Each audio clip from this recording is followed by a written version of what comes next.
A very sweet good morning all of you. How are you? I hope you all are fine. Students, अब तक हमने इस chapter में मतलब last classes में हमने जीरो ऑर्डर और फर्स्ट ऑर्डर रिएक्शन कंप्लीट की थी. ठीक है, जीरो ऑर्डर की इंटीग्रेटेड रेट इक्वेशन हमारी क्या आई थी? A is equal to A naught minus k t. वहीं पर फर्स्ट ऑर्डर के लिए क्या था हमारा? K T is equal to 2.303 log A naught by A. वहीं पे मैं टी हाफ या फिर 50% की बात करूं फॉर जीरो ऑर्डर तो क्या है हमारा ए नॉट बाई 2k. यहाँ पर हमारा टी हाफ क्या था? इनिशियल कंसंट्रेशन पे भी डिपेंड कर रहा है और रेट कांस्टेंट पे भी डिपेंड कर रहा है. ठीक है, और यहाँ पे टी लाइफ टाइम मतलब टी 100% क्या था? ए नॉट बाई के. वहीं पे फर्स्ट ऑर्डर के लिए टी हाफ क्या था? 0.693 बाई के और it is independent on the initial concentration. ये सिर्फ और सिर्फ किस पे डिपेंड करता है? रेट कांस्टेंट पे डिपेंड करता है. ठीक है, वहीं पे मैं लाइफ टाइम की बात करूं तो फर्स्ट ऑर्डर की रिएक्शन कभी कंप्लीट नहीं होती है. ठीक है, अब देखो जरा भाई आपके पास ये है, अगर मैं जनरल एक्सप्रेशन बोलूं कि भाई टी हाफ के लिए क्या आएगा फॉर nth ऑर्डर की रिएक्शन के लिए तो क्या होगा? तो पहले तो आप इसको कॉपी करो. सो स्टूडेंट्स, जीरो ऑर्डर का एक्सप्रेशन और हाफ ऑर्डर का हाफ लाइफ के लिए मैंने ये लिखा था ए नॉट बाई 2k. यहाँ पे आप देख रहे हो टी हाफ किसके डायरेक्टली प्रोपोर्शनल है? ए नॉट इनिशियल कंसंट्रेशन. वहीं पे फर्स्ट ऑर्डर रिएक्शन क्या हो गई? इस पे डिपेंड ही नहीं करे तो हम क्या बोल सकते हैं? वो इनिशियल कंसंट्रेशन ए नॉट की पावर 0 पे डिपेंड कर रही है. ठीक है, सिमिलरली अगर हम सेकंड ऑर्डर का भी निकालेंगे, ठीक है, वो आपके सिलेबस में नहीं था इसीलिए मैंने सेकंड ऑर्डर नहीं कराया. तो zero order, first order, second order को कंपेयर करें तो हम जनरल एक्सप्रेशन निकाल सकते हैं फॉर nth ऑर्डर की रिएक्शन के लिए हाफ लाइफ क्या होगा? मींस टी हाफ और nth रिएक्शन डिपेंड करेगा directly proportional to initial concentration की पावर n-1. आप इसको क्रॉस चेक भी कर सकते हो. देखो जीरो ऑर्डर होगा तो n की वैल्यू क्या होगी? 0 होगी. यहाँ पे क्या है? -1 मींस 1 बाई ए नोट आया. 1 बाई ए नोट की पावर -1. अब ऊपर जाएगा तो वो क्या हो जाएगी? +1. तो देखो डायरेक्टली प्रोपोर्शनल आ गया. ठीक है, ऐसे फर्स्ट ऑर्डर के लिए 1 यहाँ पुट करो तो 1 क्या हो जाएगा? 0. तो टी हाफ क्या आ गया? ए नोट की पावर 0 पे डिपेंड कर रहे हैं. ठीक है, तो ये जनरल एक्सप्रेशन आपको याद रखना है. अब हम देखते हैं कि हम एक्सपेरिमेंटली कैसे पता लगाएंगे कि जो गिवन रिएक्शन है वो आपके किस ऑर्डर की रिएक्शन है. ठीक है, सो हमारा नेक्स्ट टॉपिक है experimentally determine the order of reaction. तो आप इसको कॉपी करो. So students, experimentally order find out करने के बहुत सारे मेथड हैं. ठीक है, पहला है graphical method, second one is half life method, integrated rate law method, इसको हम हिट एंड ट्रायल मेथड भी बोलते हैं, हिट एंड ट्रायल मेथड भी बोलते हैं. Third one is initial, fourth one is initial rate method and Ostwald isolation method. इनमें से काफी कुछ हम लोग कर चुके हैं. ठीक है, लेकिन मैं दोबारा भी कराऊंगी. तो पहले हम डिस्कस करते हैं ग्राफिकल मेथड. देखो ग्राफिकल मेथड कैसे करेंगे? सपोज को कोई रिएक्शन थी. ठीक है, अब रिएक्शन में आप क्या करोगे? भाई रिएक्टेंट के साथ रेट, टाइम के साथ साथ कैसे रिएक्शन हो रही है उसका डाटा नोट करोगे, कितनी स्पीड से हो रही है. ठीक है, मींस आपने कोई भी रिएक्टेंट लिया आर और प्रोडक्ट, आपने एक टेबल बनाई रेट वर्सेस कंसंट्रेशन कि रेट कैसे चेंज हो रहा है कंसंट्रेशन के साथ. भाई टाइम चेंज हो रहा है. ठीक है, आपने डाटा बनाया, एक तरफ कंसंट्रेशन लिखी और एक तरफ टाइम लिखा, कितने टाइम पर कितनी कंसंट्रेशन हो गई. मींस आपने एक डाटा टेबल क्रिएट कर ली. अब उस टेबल की हेल्प से आप क्या कर सकते हो? ग्राफ प्लॉट कर सकते हो. अगर आप कंसंट्रेशन वर्सेस टाइम का ग्राफ प्लॉट करते हो और आपकी क्या आती है? देखो कंसंट्रेशन वर्सेस टाइम और ऐसी लाइन आती है. इट मींस आपको जो ऑर्डर गिवन है वो क्या है? जीरो ऑर्डर के लिए. और ये मैं एक्सप्लेन कर चुकी हूँ जब मैं आपको जीरो ऑर्डर पढ़ाई थी. जीरो ऑर्डर के लिए concentration versus time curve negative slope में आता है. ठीक है, अगर वही चीज आप कंसंट्रेशन ना लेके लॉग ए लो, लॉग कंसंट्रेशन का लॉग लो और फिर टाइम के वर्सेस प्लॉट करो और फिर आपका अगर कर्व ऐसा आता है तो इट मींस आपको जो गिवन ऑर्डर है वो कौन सा ऑर्डर गिवन है? फर्स्ट ऑर्डर गिवन है. अगर आप कंसंट्रेशन ये ना लेके 1 बाई ए कंसंट्रेशन लो और टाइम के बीच ग्राफ प्लॉट करो और आपकी ऐसी लाइन आती है, इट मींस आपका जो इक्वेशन गिवन है वो कौन से ऑर्डर की है, वो सेकंड ऑर्डर की है।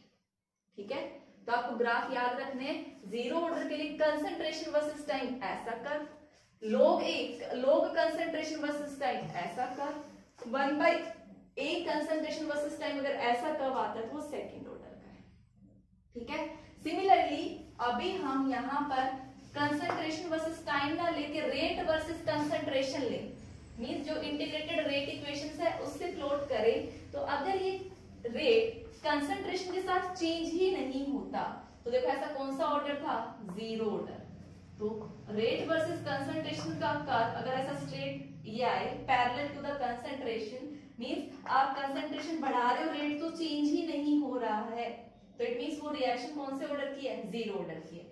अगर सिमिलरली आप किसके वर्सेस प्लॉट करो, रेट वर्सेस कंसंट्रेशन ऑफ ए, ठीक है, रेट वर्सेस कंसंट्रेशन ऑफ ए में आपको कर्व कैसा मिले कि वो यहां से पास हो, ठीक है, मींस डायरेक्टली प्रोपोर्शनल है, मींस वो रेट जैसे जैसे रेट बढ़ रहा है वैसे वैसे कंसंट्रेशन भी बढ़ रही होगी, तो वो क्या आएगी भाई, स्ट्रेट लाइन आएगी, तो वो कौन से ऑर्डर की होगी, फर्स्ट ऑर्डर।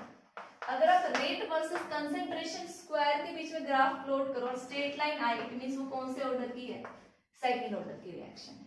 तो आपने कोई भी डाटा प्लॉट किया, आपको नहीं पता रिएक्शन कौन सी थी, आपने कंसंट्रेशन वर्सेस टाइम नोट किया, और फिर ग्राफ प्लॉट करके देखा, ग्राफ अगर ऐसा दिखता है तो जीरो ऑर्डर, अगर इस और इसके बीच में प्लॉट करते और ऐसी लाइन आती है तो फर्स्ट ऑर्डर, इसके और इसके बीच में प्लॉट करते और ऐसी लाइन आती है it means second order. Similarly ये, ठीक है, तो ये था आपका ग्राफिकल मेथड।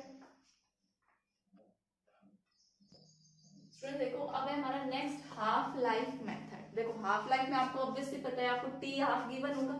देखो nth ऑर्डर के लिए मैंने अभी थोड़ी देर पहले आपको हाफ लाइफ बताया था, nth ऑर्डर के लिए हाफ लाइफ की वैल्यू क्या होगी भाई, ये होगी, ये चीज मैं बता चुकी, डायरेक्टली प्रोपोर्शनल ए नोट की पावर n-1।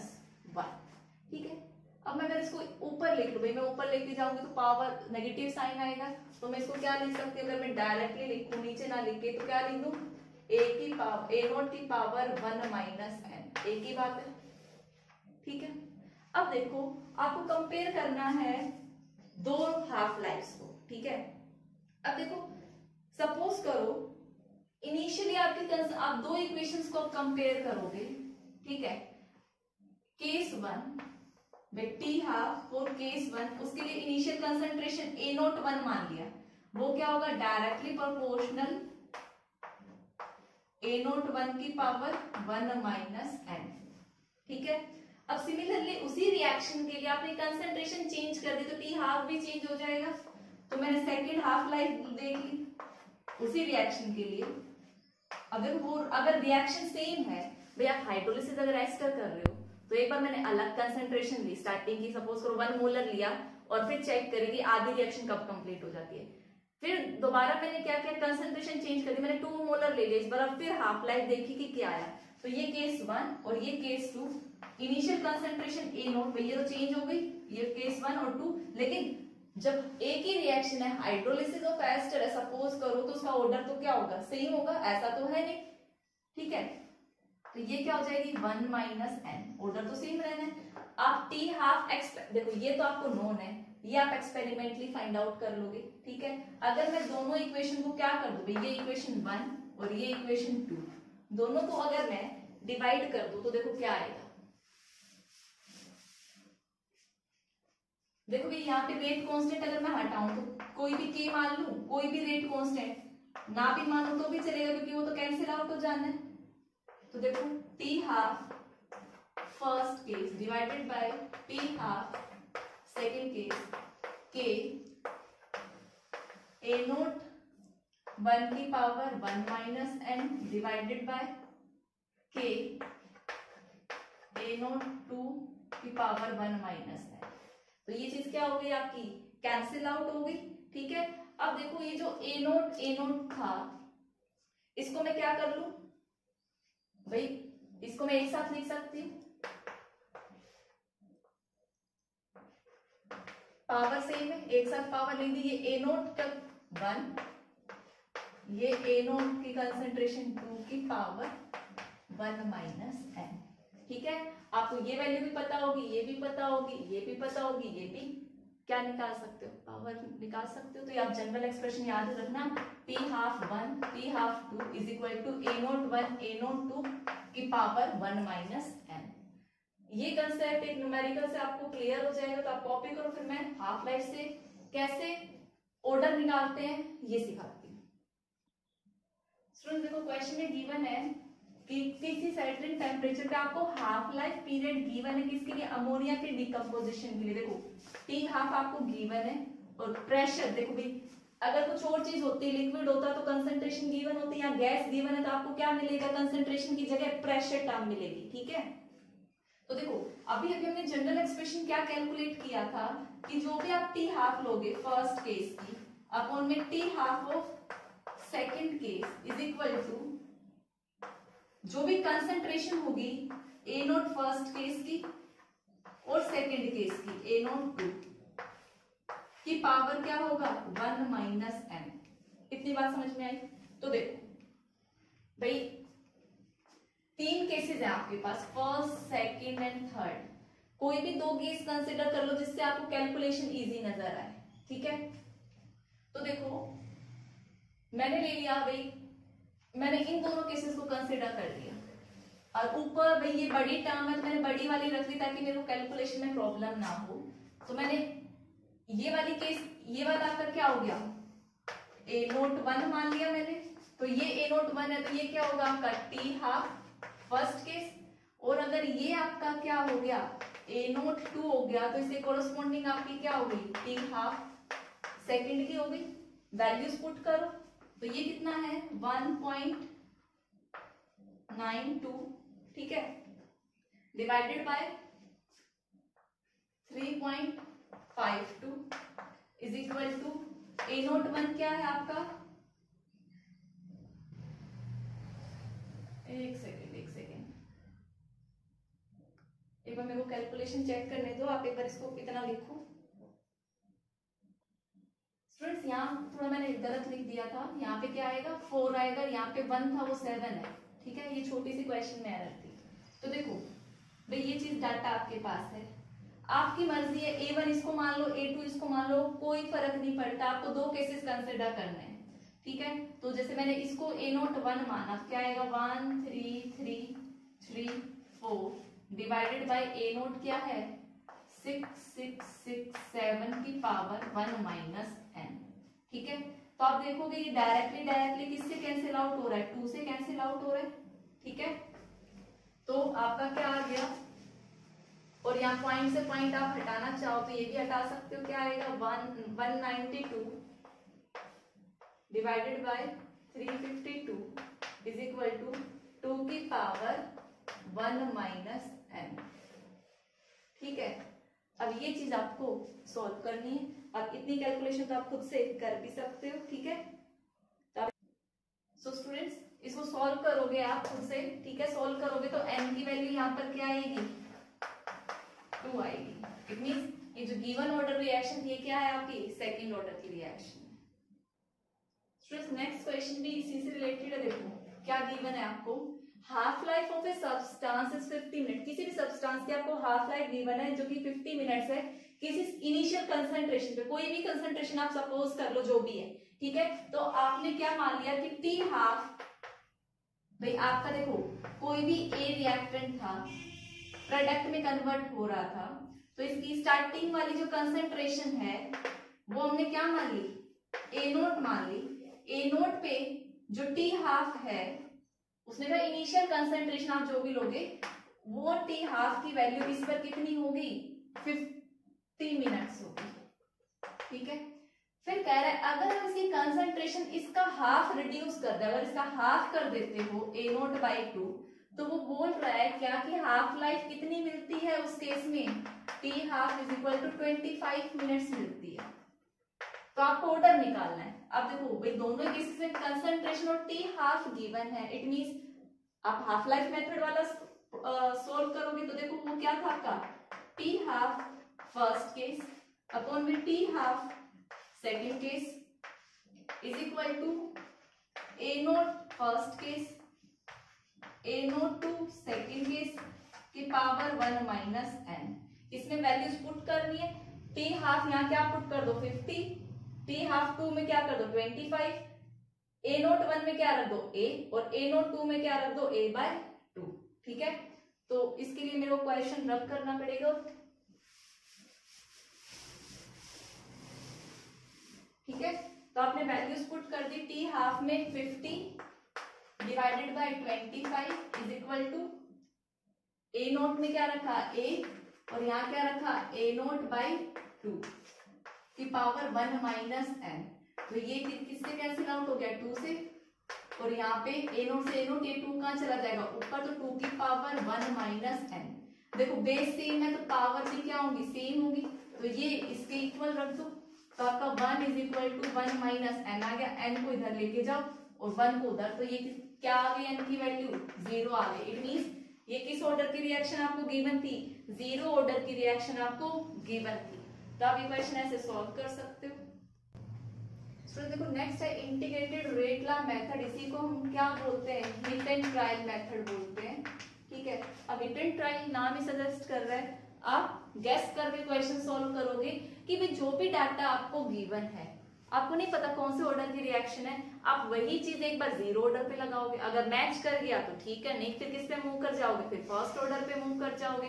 फर्स्ट ऑर्डर पे भी मैच नहीं किया फिर किस पे मूव कर जाओगे, सेकंड ऑर्डर पे। ठीक है, तो अब आपको पता है किसी रिएक्शन में कांस्टेंट चीज क्या मिलेगी आपको, के मिलेगा, रेट कांस्टेंट। सपोज करो अब आपको पता है कि जो रेट कांस्टेंट है 0 ऑर्डर के लिए, अगर मैं 0 ऑर्डर की बात करूं तो मेरा इंटीग्रेटेड रेट, देखो इंटीग्रेटेड रेट ला है तो means integrated rate equation a is equal to A naught minus k t. ठीक है, तो यहां से आप क्या निकाल लोगे भाई, के टी निकाल लोगे, के टी को इधर ले जाओ, is equal to A naught minus A और यहां से टी। मींस अगर आपको कोई भी जो 2 केसेस गिवन है, सपोज करो कंसंट्रेशन चेंज का आपको ये डाटा गिवन मिल गया किसी रिएक्शन के लिए, इधर क्या लिखा है आपका टाइम लिखा है और इधर क्या लिखा है कंसंट्रेशन लिखा है। T इज इक्वल टू 0 पे मींस ये तो फिक्स हो गया, इनिशियल कंसंट्रेशन सपोज करो 100, फिर लिखा है T is equal to 10 minutes बाद कितनी हो गई 80 हो गई, T इज इक्वल टू 20 बाद कितनी हो गई वो सपोज करो 60 हो गई, T इज इक्वल टू 30 पे कितनी हो गई वो 40 हो गई, कुछ ऐसा केस है। ठीक है, आप क्या करोगे भाई, ए नोट तो आपका फिक्स हो गया, T इज इक्वल टू 0 पे ए नोट क्या रहना है, ए नोट तो 100 रहना है, और ये क्या हो गए डिफरेंट केसेस हो गए ए के। तो एक बार आप ए की वैल्यू ये पुट करो, टाइम 10 मिनट्स पुट करो और ये पुट करो, और क्या निकालो के, मींस जब आप ये वैल्यूज पुट करोगे तो एक के की वैल्यू आएगी। ठीक है, फिर सेकंड वाली वैल्यूज पुट करोगे फिर के की वैल्यू आएगी, फिर थर्ड पुट करोगे फिर क्या आएगी के की वैल्यू आएगी। अगर तीनों के की वैल्यू सेम आती है इट मींस वो कौन से ऑर्डर की रिएक्शन है, 0 ऑर्डर की। अगर डाटा मैच नहीं किया कि इससे अलग आ रहा है इससे अलग आ रहा है, इट मींस वो 0 ऑर्डर की रिएक्शन नहीं है। फिर आप क्या अप्लाई करोगे, फर्स्ट ऑर्डर वाली रिएक्शन अप्लाई करोगे। फर्स्ट ऑर्डर के लिए हमने क्या देखा था,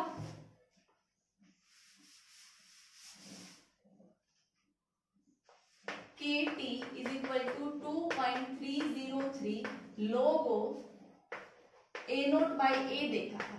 ठीक है, के निकालना है, टाइम इसके नीचे आ गया। तो सिमिलरली वही केस, भाई ए नोट की वैल्यू तो फिक्स है 100 है।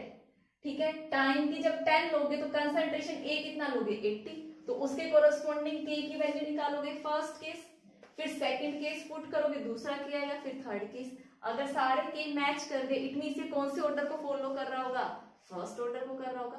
तो ये हिट एंड ट्रायल है, आपको नहीं पता, आप गेस करके 1 बाय 1 सभी में पुट करके देखोगे, जिससे मैच कर गए सारे वही आपकी क्या हो जाएगी ऑर्डर ऑफ रिएक्शन।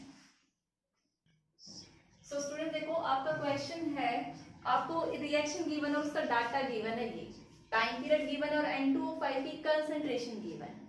आपसे बोला क्या, show this is first order reaction. देखो यहाँ पे तो उसने डायरेक्टली बोल दिया फर्स्ट ऑर्डर की रिएक्शन, इट मींस आप सिंपल सी बात है, जब बोल ही दिया है तो कौन सी इक्वेशन अप्लाई करोगे, फर्स्ट ऑर्डर रिएक्शन अप्लाई करोगे। अब फर्स्ट ऑर्डर की रिएक्शन आपकी क्या थी, K इज इक्वल टू, अब देखो शो करनी है, उसने बोला फर्स्ट ऑर्डर शो करनी, तो आप क्या करोगे, डिफरेंट डिफरेंट डाटाज यूज करके अलग अलग के की वैल्यू निकालोगे फर्स्ट ऑर्डर की रिएक्शन लगा के। तो according to first order reaction के क्या होता है 2.303 by T log of A naught by A. अब ए नोट आपको पता है 0 टाइम पीरियड पे होता है, इट मींस ये वैल्यू तो फिक्स हो गई, ये आपकी क्या है ए नोट है और ये आपकी ए वैल्यूज है। तो दो केस बनेंगे, इसके लिए के निकालो, इसके लिए।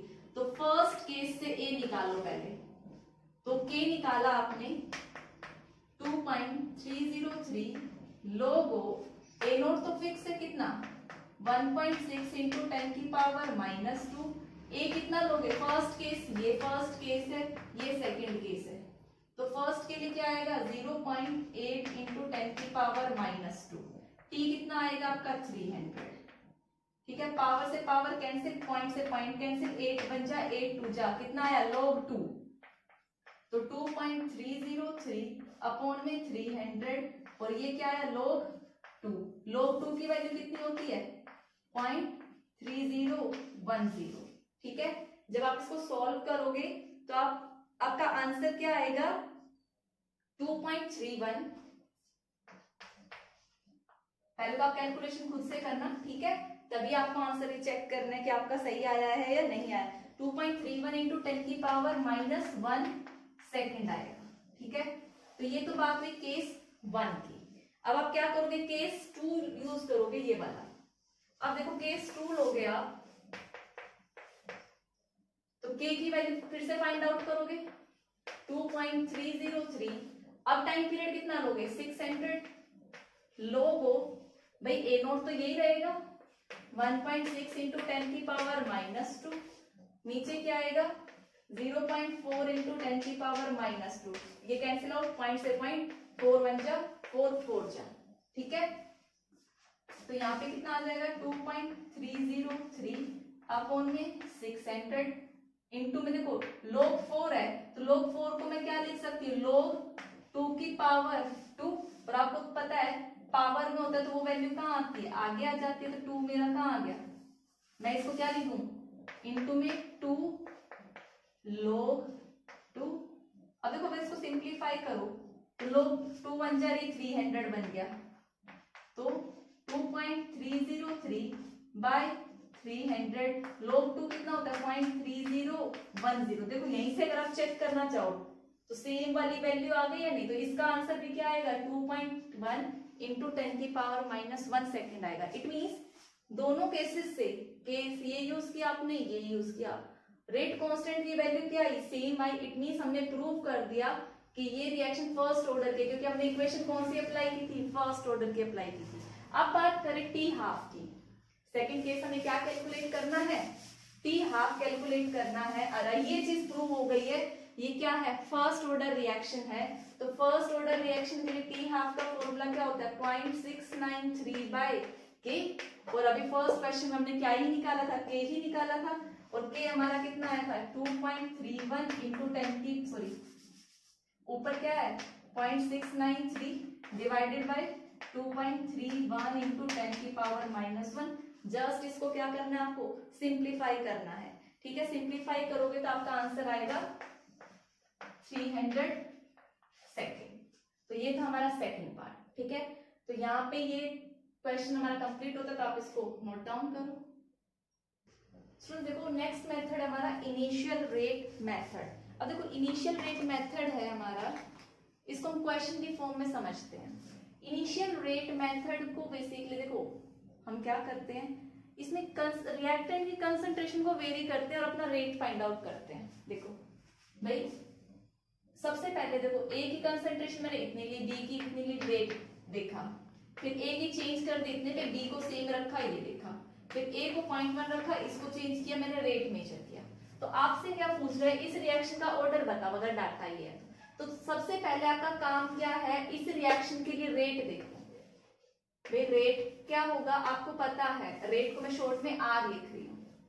आर क्या होगा रेट कांस्टेंट के, और आपको पता है रेट डिपेंड करता है कंसंट्रेशन ऑफ रिएक्टेंट, लेकिन पावर क्या होती है वो हमें नहीं पता, वो हमें डिटरमाइन करनी है। तो ए की पावर मैंने क्या मान ली अल्फा मान ली और बी की पावर क्या मान ली, बीटा मान ली।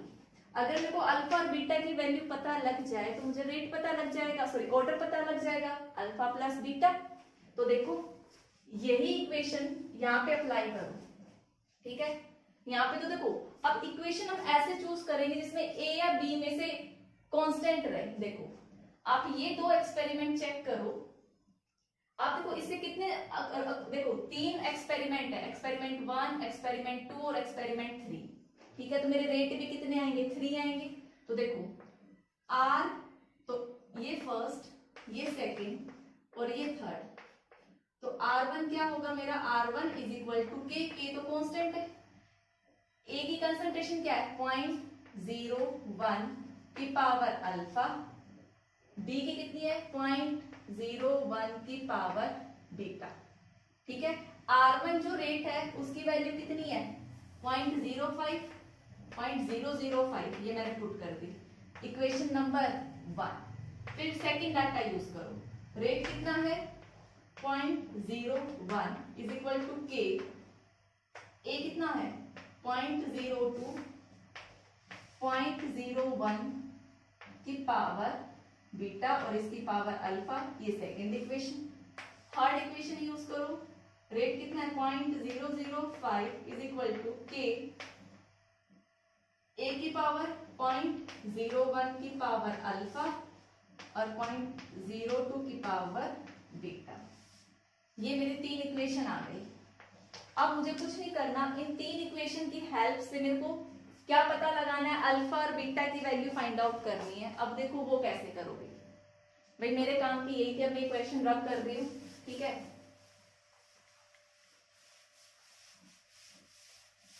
अब मुझे ये देखना है कि मैं इन 3 इक्वेशन को यूज करके अल्फा और बीटा की वैल्यू कैसे निकाल सकती हूँ। अब आपको इक्वेशन ऐसे यूज करनी पड़ेगी कि वो एक टर्म कैंसिल आउट हो जाए। देखो अगर मैं एक्सपेरिमेंट 1 और 2 कंसीडर कर रही हूँ, 0.1 से ये सेम है तो कैंसिल आउट हो जाएगा।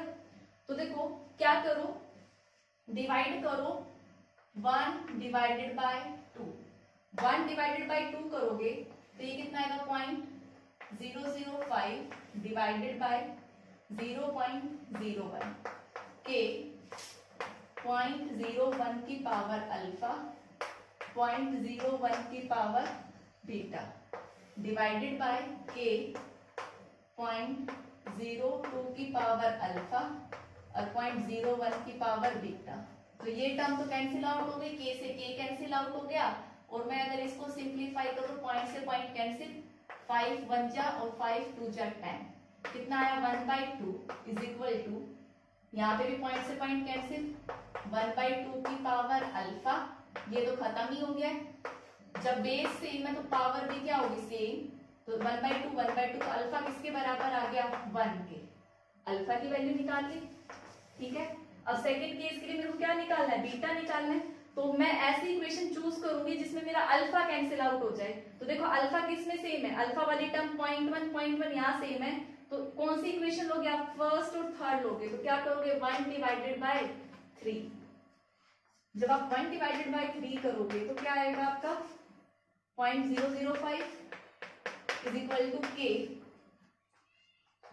0.01 की पावर अल्फा, 0.01 की पावर बीटा अपॉन में के 0.01 की पावर अल्फा और 0.02 की पावर बीटा। तो देखो ये भी कैंसिल आउट, ये भी कैंसिल आउट, ये भी कैंसिल आउट, इधर क्या बचा 1, भाई कैंसिल आउट कर दिया 1 1 इज इक्वल टू, यहाँ पे भी करोगे तो क्या आएगा 1/2 की पावर बीटा। भाई किसी की पावर आंसर 1 कब आता है, अगर मैं यहाँ पे क्या लिखूं 1/2 की पावर 0 लिखूं तो इसकी वैल्यू भी क्या होगी 1 ही होगी, और ये क्या होगी 1/2 की पावर बीटा, बेस सेम है तो ये पावर भी क्या होगी सेम, तो बीटा की वैल्यू कितनी आ गई 0 आ गई, ठीक है। इट मींस अल्फा की पावर 1 और बीटा की पावर 0, तो आपने फाइंड आउट कर लिया। अब रेट आपने क्या सपोज किया था स्टार्टिंग में, आपसे क्या पूछा है ऑर्डर ऑफ रिएक्शन पूछा है, ऑर्डर क्या होगा अल्फा प्लस बीटा, क्यों, क्योंकि रेट ये था आपका, रेट इज इक्वल टू के ए की पावर अल्फा और बी की पावर बीटा। अल्फा की वैल्यू 1 है, बीटा की 0, तो अल्फा प्लस बीटा क्या आया 1, इट मीन्स गिवन जो ऑर्डर है वो कौन सा ऑर्डर है, फर्स्ट ऑर्डर के रिएक्शन गिवन है, ठीक है। तो ये था हमारा इनिशियल रेट मेथड। इससे रिलेटेड क्वेश्चंस की कल भी और भी प्रैक्टिस करेंगे, मैंने जस्ट आज इंट्रोडक्शन दिया है, ठीक है। बाकी आपको ग्राफिकल मेथड और हिट एंड ट्रायल मेथड उन सब की प्रैक्टिस करनी है। तो that's all for today's lecture. Thank you and have a nice day.